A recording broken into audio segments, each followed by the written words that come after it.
All right, now we're going to learn the last way to solve a system of equations, which is elimination. All right, so we've done graphing. We have done substitution. Now we're going to do elimination, which means you need to line up the letters like x on top of x, y on top of y, and then add or subtract. I always say add, but I'll show you what I mean. All right, friendly reminder. You can get one answer if they intersect, infinitely many answers if it's the exact same line, or no answers if they're parallel lines. All right, elimination works best when it's in standard form. So for example, you have some number x plus or minus, some number y equals some number, and then you have some number x plus or minus, some number y equals some number, and then you just kind of treat it like an old school addition problem where like you add these guys up and you get some new number x, and then this number and this number will kind of cancel, and then you get a new number here, and then you can solve for x. All right, I'm going to show you what I mean, but it works best when they're in standard form versus substitution when it works best when x or y is by itself. All right, so here we are. Here, okay, they're in standard form. The x is on top of the x, the y is on top of the y. If I add these guys, x plus x is 2x. Y plus negative y, those cancel. And then 5 plus 3 is 8. So now I just have one letter left. Okay, and so when I divide by 2 on both sides, I get 4. And so remember, when we have a system, we're going to order pairs. So my x is 4. P.S. Elimination is also called linear combination. I'm always going to call it elimination, but like if my video doesn't help and you need to Google something, you can call it elimination. All right, so I'm going to take off this x because I want to show you something. All right, so x is 4. I can take this x equals 4 and plug it in here, or I can plug it in here. I'm going to plug it in this top one. X plus y equals 5. Okay, I'll show you what happens. All right, so x is 4, so I'm going to do 4 plus y equals 5. So when I subtract 4 on both sides, I get 1. So my answer would be 4 comma 1. Okay. Now I'm going to do the answer like I did x minus y.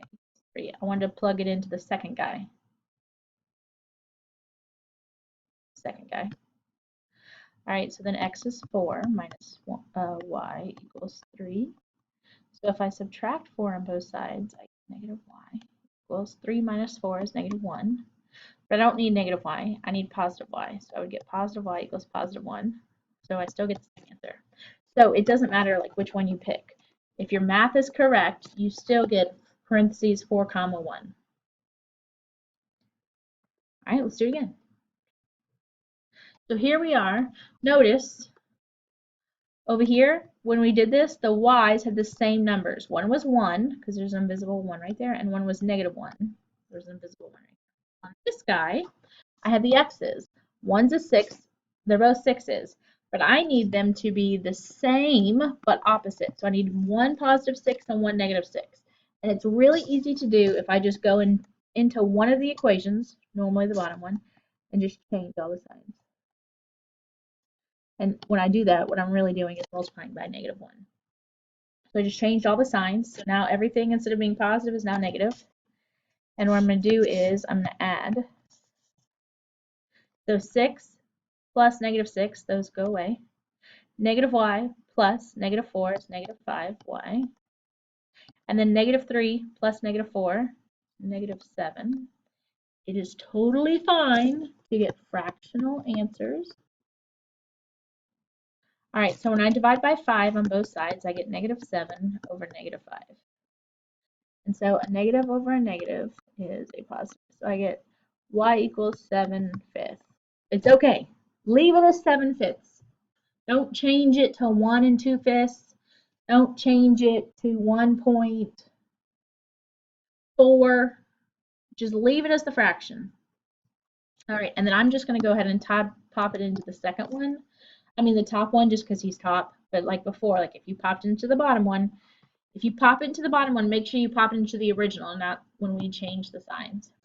All right, so 6x minus, okay, this was y, so 7 fifths equals negative 3. I'm going to add 7 fifths to my calculator. So negative 3 plus 7 fifths. So in my calculator, I'm going to type negative 3 plus parentheses 7 divided by 5 parentheses, enter. Negative 3 plus parentheses 7 divided by 5 parentheses. And I'm going to get, this one's really hard, okay?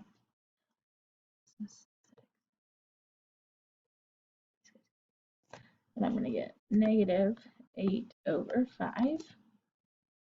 Okay, that 6 is being multiplied. So I need to divide. So I'm going to divide by 6. Divide by 6. So in my calculator, I'm going to type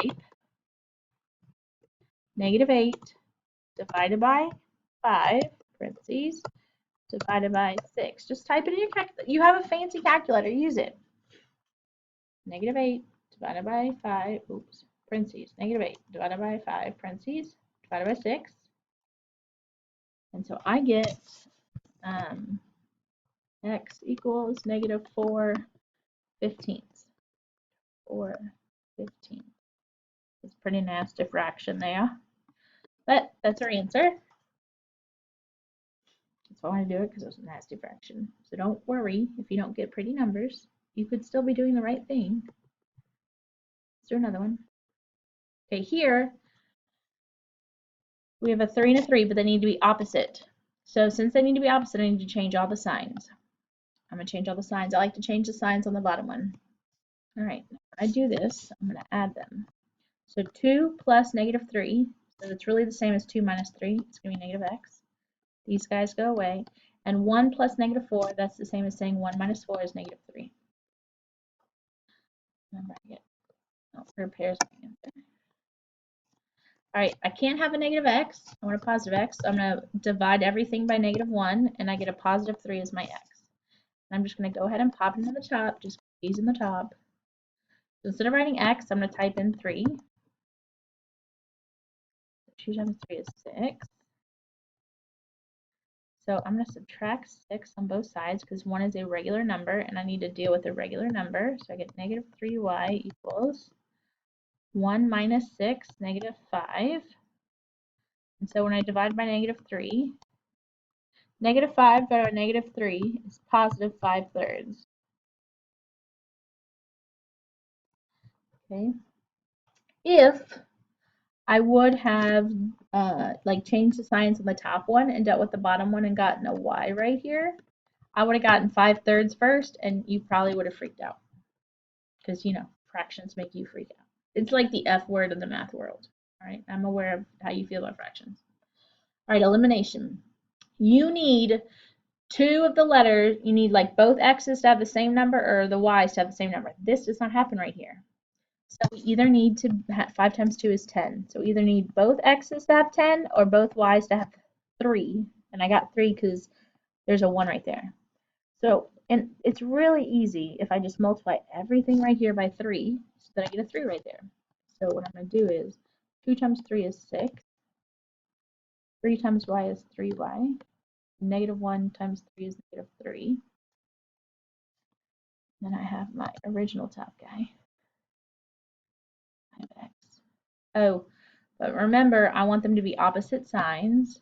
So actually, what I want to do is do negative 3. Negative 6x. Negative 3y. Negative sign and a positive 3. I need them to be the same number, different signs. And this was a positive 3y, negative 5. Right, so when I add these guys, negative 5x minus plus negative 6 is the same as 5x minus 6x, so I'm going to get negative x. 3x plus negative 3y, those cancel, and then negative 5x plus 3 is a negative 2. Alright, so I need to divide by this negative 1, so I get x equals 2. And then I'm going to go ahead and plug them in the top. So I get 5 times 2 plus 3y equals negative 5. So 10 plus 3y, because remember that's the x from that guy, equals negative 5. Negative 5 is a regular number, it's a constant. 10 is the constant, so I need to move him over. So I get 3y equals negative 5 minus 10, negative 15. Stick it in your calculator. So I get 3y equals negative 15. I need to divide by 3, so I get y equals negative 5. So I get 2 comma negative 5 is my answer. So when you don't have two exact numbers, you need to make sure that you need to make it where they're two exact numbers. All right, so here we are. We need to be exact same numbers. So either these both have to be, it'd be really easy to make that a 4, or these both have to be an 8. It'd be pretty easy too. All right, so let's just make, I don't know, this guy a 4. So if I do multiply by 2, then I would get 2, and I want negative because I want it to be opposite. So I'd get negative 4x, negative 2 times 4 is negative 8y, negative 2 times 5 is negative 10.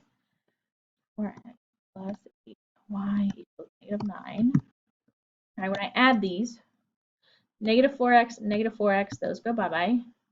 Negative 8x and 8y, whoa, those go bye-bye. So I get 0 equals negative 19. Well, no world.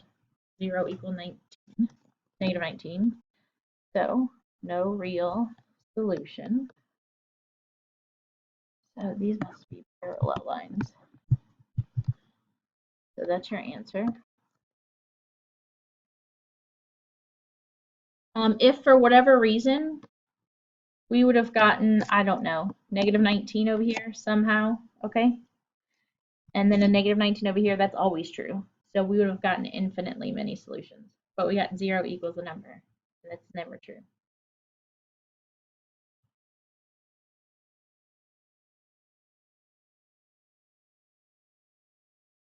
All right, so I want to solve this one all 3 ways to show you it doesn't matter which way you pick. It's going to work. All right, so let's do elimination. X minus y equals 2. So when I add these, I get 3x. These guys cancel. Negative 5 plus 2 is negative 3. So I would get x equals negative 1. Then I'm going to plug in negative 1 right there. I get 2. Negative 1 plus y equals negative 5. So I get negative 2 plus y equals negative 5. I'm going to add 2 to both sides. So I get negative 3. All right, so that's elimination, the way we just did. If we do substitution, this guy, I could do x equals 2 plus y. And I would do 2 plus y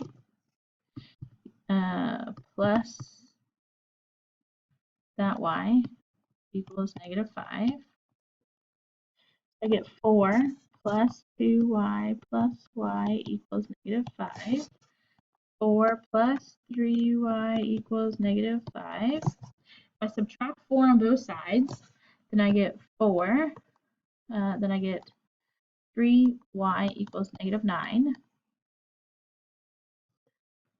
And so I still get y equals negative 3, which is this right there. And so when I plug it back in, 2 plus negative 3 is negative 1. I still get the same thing. Negative 1, negative 3. All right, to graph this, I would still get negative 1, negative 3. I would get this right here. Okay? And they would intersect right there. Just trust me, I'm running out of time. I don't want to give y'all super long videos. All right, I'll talk to y'all later. Good luck on your homework.